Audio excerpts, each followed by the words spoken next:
అల్లూరు జిల్లా చింతపల్లిలో అంతర్జాతీయ మాదక ద్రవ్యాలు వ్యతిరేకతా దినోత్సవ భారీ ర్యాలీ. అల్లూరి జిల్లా చింతపల్లి మండల కేంద్రంలో డిగ్రీ కాలేజీ విద్యార్థులతో అంతర్జాతీయ మాదక ద్రవ్యాలకు వ్యతిరేకతా దినోత్సవం సందర్భంగా చింతపల్లి ఏఎస్పీ ప్రతాప్ శివ కిషోర్ గంజాయిపై పోలీసులు భారీ ర్యాలీ నిర్వహించి అవగాహన సదస్సు ఏర్పాటు చేశారు. ఈ సందర్భంగా చింతపల్లి ఏఎస్పీ ప్రతాప్ శివకిషోర్ మాట్లాడుతూ గంజాయి పండించిన గంజాయి సరఫరా చేసిన లేక తరలించిన చట్టరీత్యా నేరమని, మాదక ద్రవ్యాల్లో పట్టుబడితే బయలు కూడా రాకుండా జైలు శిక్ష పడుతుందని, మాదక ద్రవ్యాల వలన కలిగే నష్టాల గురించి వివరిస్తూ జీవితాలు నాశనం చేసుకోవద్దని, గంజాయి కోసం మీకెవరికైనా తెలిస్తే సమాచారం ఇవ్వాలని, వారి పేరు గోప్యంగా ఉంచుతామని చింతపల్లి తెలిపారు.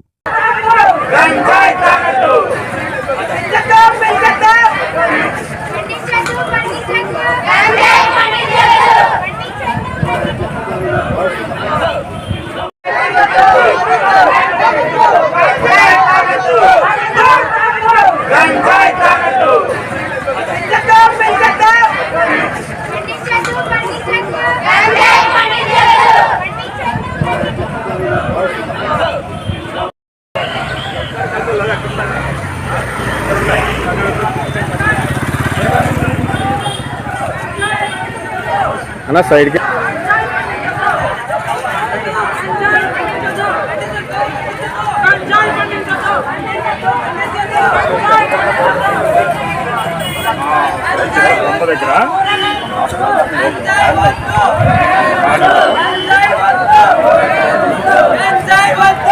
ఎలా మాట్లాడతారు సార్?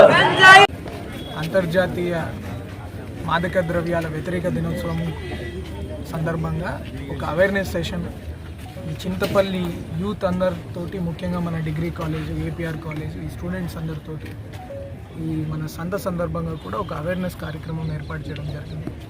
మనందరికీ తెలిసిందే, ఈ మన ప్రాంతంలో ఈ గాంజా అనే ఒక మహమ్మారికి చాలామంది యువత బలైపోయి బయట నుంచి వచ్చిన వ్యక్తులు వాళ్ళకి ఆశ పెట్టో వాళ్ళ చేత కల్టివేషన్ చేయించడమో, లేకపోతే ఒడిశా నుంచి వచ్చిన గాంజాని ట్రాన్స్పోర్ట్లో వాళ్ళని భాగస్వాములు చేసి వాళ్ళని వాడుకొని ఏదైనా కేసుల్లో వాళ్ళని విరిపించి మన సెంట్రల్ జైల్లో చాలామంది మగ్గిపోతున్నారు.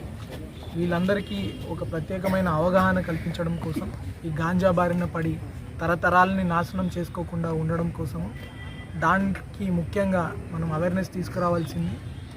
ఇప్పుడున్న భావితరం ఈ డిగ్రీ కాలేజ్ యువతనే రాబోయే కాలానికి పౌరులుగా ఉంటారు కాబట్టి వాళ్ళ ద్వారా గ్రామాన అవేర్నెస్ తీసుకురావడము, వాళ్ళ ద్వారా ఈ గాంజా వ్యతిరేకంగా ఏదైతే ఎస్పీ గారు ఒక నెంబర్ క్రియేట్ చేశారో సమాచారం కోసం, ఆ నెంబర్ గురించి మనము ఫెసిలిటేట్ చేయడము, తర్వాత ఈ గాంజాకి వ్యతిరేకంగా ఈ గాంజా వలన మన ప్రాంతం ఎలా నష్టపోతుంది, ఒక మెక్సికో, ఒక యుఎస్ఏ ఇట్లాంటి పెద్ద పెద్ద దేశాలు కూడా ఈ డ్రగ్స్ బారిన పడి వాళ్ళ తరతరాలు నాశనం అవ్వడము, దాన్ని ఒకసారి మాదక ద్రవ్యాలకు బానిసలు అయితే ఆ ప్రాంతం కానీ ఆ ప్రాంతంలో ఎట్లా క్రిమినల్స్ పెరుగుతారు, ఎట్లా దొంగతనాలు పెరుగుతాయి, ఎట్లా శాంతి భద్రతల సమస్యలు వస్తాయి, తద్వారా మన మామూలుగా గాంజా చేయని వాళ్ళకి కూడా ఎట్లాంటి ఇబ్బందులు కలుగుతాయన్నది మనం సెన్సిటైజ్ చేయడం జరిగింది.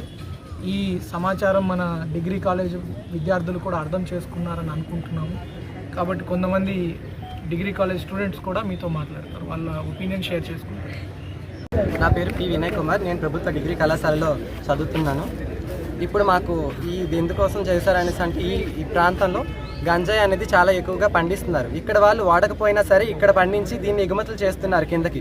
ఇక్కడ వాళ్ళు కొంతమంది వరకు వాడుతున్నారు, కింద చాలా వరకు చాలా నాశనాలు అయిపోతున్నారు. కానీ ఇక్కడ వాళ్ళకి ఏం తెలియదు కాబట్టి గిరిజనులని దూర ప్రాంతాల నుంచి వచ్చిన వాళ్ళు వీళ్ళని యూజ్ చేసుకుంటున్నారు, అంటే వాడుకుంటూ వీళ్ళకి 10-5 ఇచ్చేసి వాళ్ళు లాభాలు పొందుతున్నారు. వీళ్ళకి ఏ ఉపాధి లేకుండా ఒకవేళ వీళ్ళు ఏ విధంగా ఒకవేళ పోలీసులకు కానీ దొరికిపోయినట్టు అయినా సరే వీళ్ళని వాళ్ళు ఎలా చేస్తారనేసి అంటే వీళ్ళకి ఏ సంబంధం లేనట్టు కేసు మొత్తం వీళ్ళపైనే ఉంటుంది. అదేవిధంగా వీళ్ళ ఫ్యామిలీస్ అన్నీ డిస్ట్రాయ్ అయిపోతాయి. కాబట్టి ఈ విధంగా వాళ్ళు కూడా కొంచెం అర్థం చేసుకోవాలనేసి ఈ ప్రోగ్రామ్ని కండక్ట్ చేస్తున్నారు. తర్వాత ఇంకా ఏంటంటే గంజాయి అనేది ఈ ప్రాంతంలో పండించేసి కింద ప్లెయిన్ ఏరియాస్ మొత్తానికి స్ప్రెడ్ చేస్తున్నారు. ఇక్కడ వాళ్ళు యూజ్ చేయనప్పటికీ అక్కడ వాళ్ళు యూజ్ చేస్తున్నారు కదా, ఏదైనా ప్రాణమే కాబట్టి మనం గంజాయిని పండించకుండా ఉండాలనేసి ముఖ్యంగా ఇప్పుడు ఈ కండక్ట్ చేస్తున్నాం. దీనికి ఎక్కడైనా మీకు ఏ విధంగా ఎక్కడ ఎవరు గంజాయి వాడినట్టు కానీ లేదా తాగుతున్నట్టు కానీ అమ్ముతున్నట్టు కొనుక్కున్నట్టు ఎక్కడ మీకు కనిపించినా సరే మనకి సార్ ఒక టోల్ ఫ్రీ నెంబర్ అనేది ఒకటి జనరేట్ చేశారు. ఆ నెంబర్కి మనం కాల్ చేయాలి. ఆ నెంబర్ ఏంటంటే 9381123100 9381123100. ఈ నెంబర్కి అందరూ కాల్ చేసి అందరికీ అవేర్నెస్ కల్పించాలనేసి కోరుకుంటున్నాం. Thank you for giving this. Yeah.